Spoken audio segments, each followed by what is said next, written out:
very much. Okay. I know you're hungry, but you have to wait a little bit. I have been asked to give you an insight, to share our vision of the future of mobility, and especially of electrification of the transport. The organizer, they told me, you have to come and explain why e-mobility will prevail, while electric cars will take off. Obviously, in the presentation this morning, there is no doubt in the speaker heads. But let me see with you what are the drivers and what are the levers for this takeoff of electric cars. And then we'll see how it will affect our business and how it could affect your business, of course. I think I've been asked to come here because Renault, Nissan, Mitsubishi Alliance is really a pioneer and a leader in the electrical vehicle development. About half of the electrical vehicle running in Europe are Renault-Nissan vehicles. So what we are going to do this morning, I'm going to go through the various challenges that the automotive sector faces, and we see how this will imply shift or changes in our industry. We have a resource issue, we have a customer trend issue that will lead to more mobility as a service. This mobility will be electrical. We'll see why, because we have to provide answers to the climate change issue and to the air quality in the city. If we say electrical, this means that we have to tackle the decarbonization of the electricity and how we can interact with you to emphasize or increase or speed up this decarbonization of the electricity through the battery system. And all that is a matter of ecosystem, and of course we need digitalization to make that happen. So for about 100 years we've produced the same car. It's an internal combustion engine car powered with the same fossil fuel that we were selling to one unique owner that would keep the car for 2 to 4 years and then sell it to another owner. And this system is changing very fast. Why? Because we have to face 3 challenges. First of all, a technological disruption. The car can be and will be electrical, connected, and autonomous in the future. We have to face new customer trends. We have to address their need of or the will for them to switch from ownership to services. The customer is digital, so the car has to be digital. And also, we have to respond to the need or the will that we see of mobility in the emerging country, which is a major issue. And we have to face also very strong environmental challenges, climate change, of course, resource depletion, and air quality in the cities. Last month, 3 months ago, we revealed our midterm plan at Renault for the coming years up to 2022, and we explained how these challenges are going to become competitiveness levers for us. And that's what I want to explain to you now. If we want to make that competitiveness levers, we have to link these challenges, and we have to make sure that the techno solution we put on the market will answer to all these challenges and will bring a benefit when taking into consideration the environmental challenges, which are not the least challenges. They are, to me, the driver of the change of the electromobility tomorrow. Yes, these challenges, the climate, the resource depletion, and the air quality in the city, they are transforming the automotive market very fast. And they are transforming them through market levers, like price fluctuation of the material that we put in the car, and you know that we are a very strong consumer of material. They are transforming them through residual value. Lots of you drive a diesel car, but you can become worried about the residual value of a car when you are going to sell it, given the political momentum against diesel at the moment. These market levers are emphasized by public policies, and the politics, they realize that they have strong levers to change the market, and they use them now, which are tax, incentives, regulations, public restriction, parking facilitation, and when they use these levers, you can have a very fast and strong takeoff of electric cars. That's what happened in Norway, where in 4 years, we moved from 0 to 20% of the market. And then we have NGOs in the civil society that has a momentum, and they push and press the politics. So our strategy is explained in this scheme. We have 3 major challenges. We have to provide answers to that, and we have to transform ourselves. And we are going to transform ourselves by addressing this issue through 3 leadership. I'm not saying that we are going to take care of electrical vehicles. We want to be leader in electrical vehicle field. We want to be leader in circular economy and in new mobility services. We already are at Renault Nissan leaders on EV and circular economy, and we invest a lot on new mobility services. So let's go through these challenges. First, the resource issue. The automotive industry is a major raw material consumer with a very low usage efficiency. A car is used only 8 to 10% of the time. And it's a huge quantity of material that is mobilized. And doing that, it occupies like 50% of the city public space, which is huge. And there is a big issue. This issue is huge because the demand for mobility will lead to a doubling of the car fleet in the world.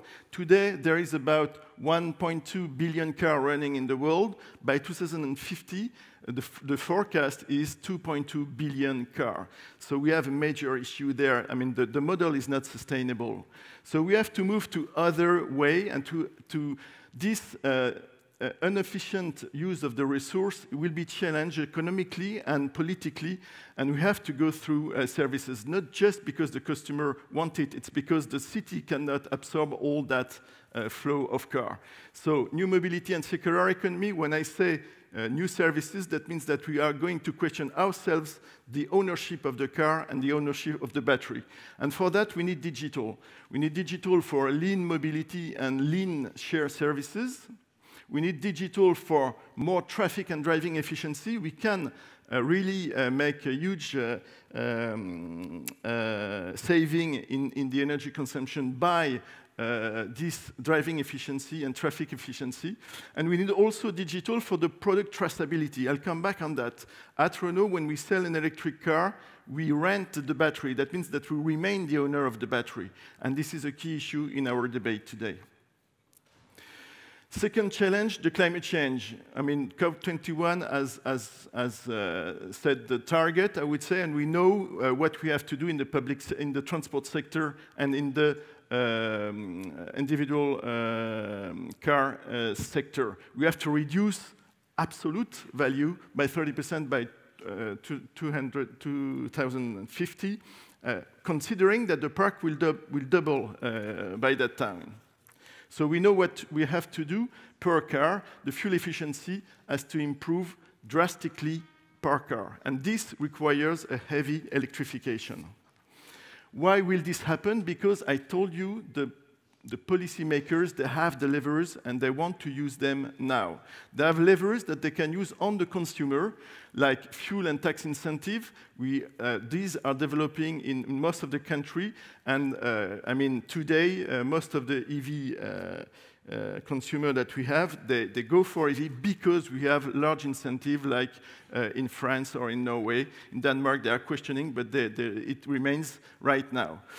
They can use the usage restriction, low emission zone, urban tool, etc., that will make the difference. These are competitiveness levers. And they have also levers on the car manufacturers. And the main one are safe mandate, that means minimum mix of EV in your cells. That's what we have in China, for example, or in some states in the US.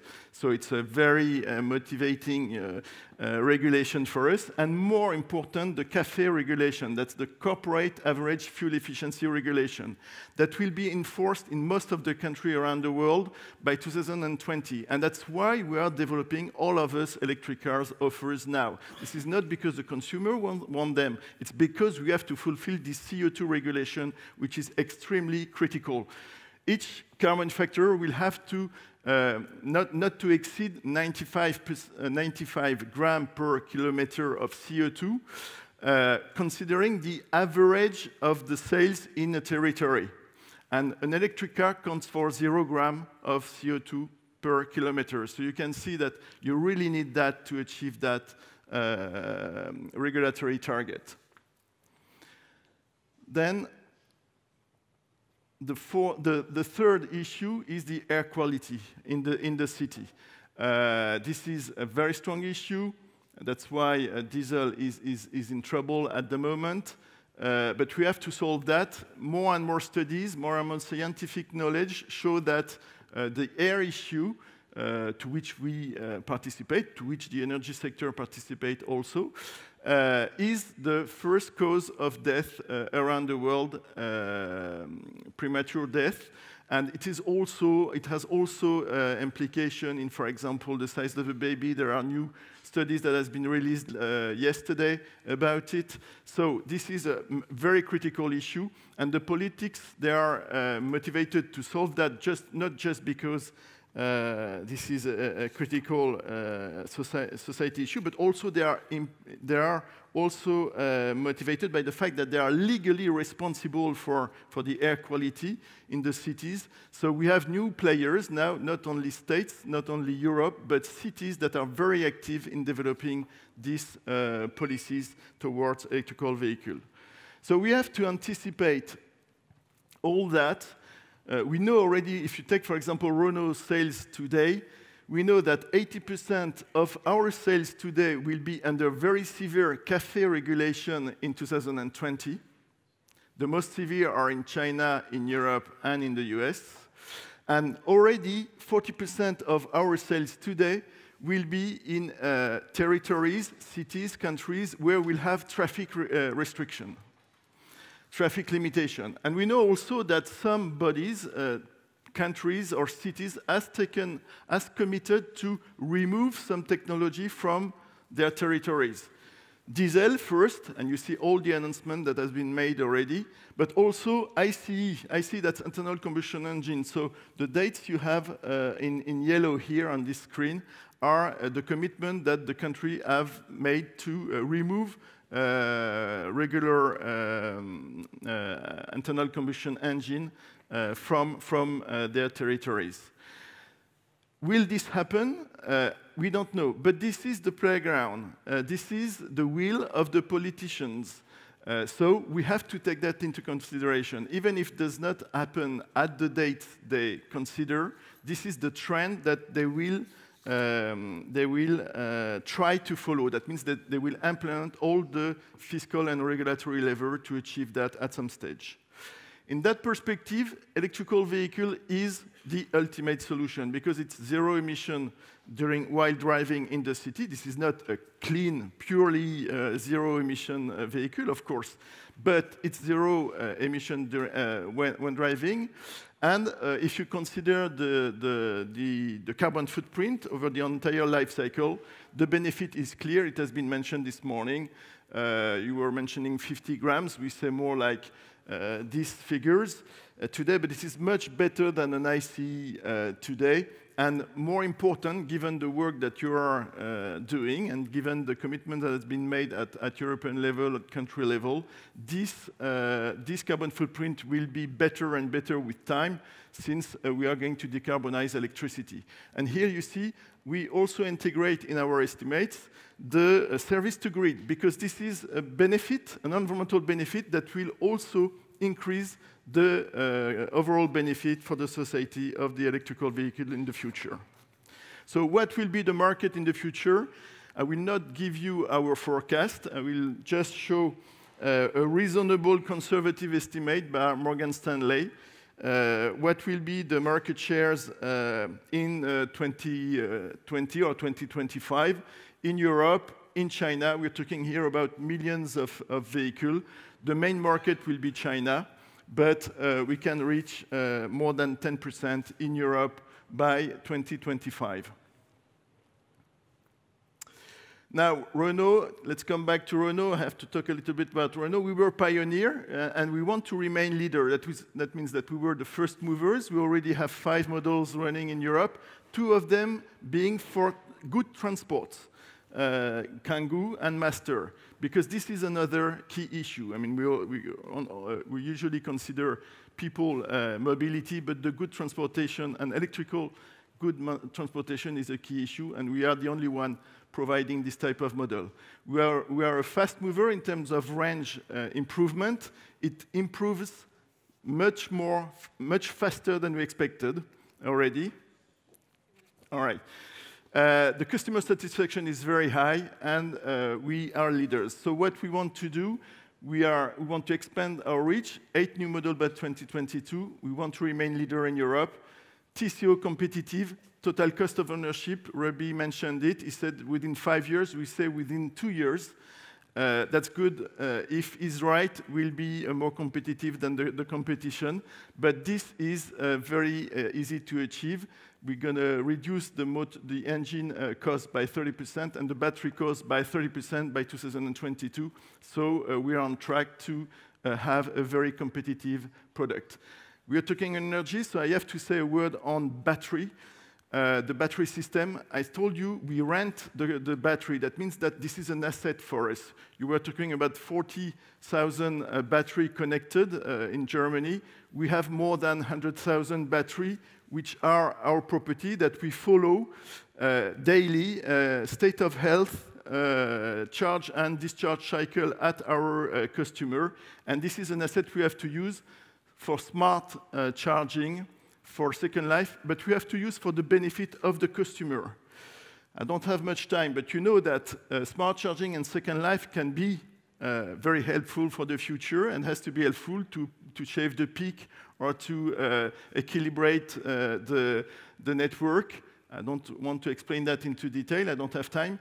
But what is important to know, and I want to conclude with that, is that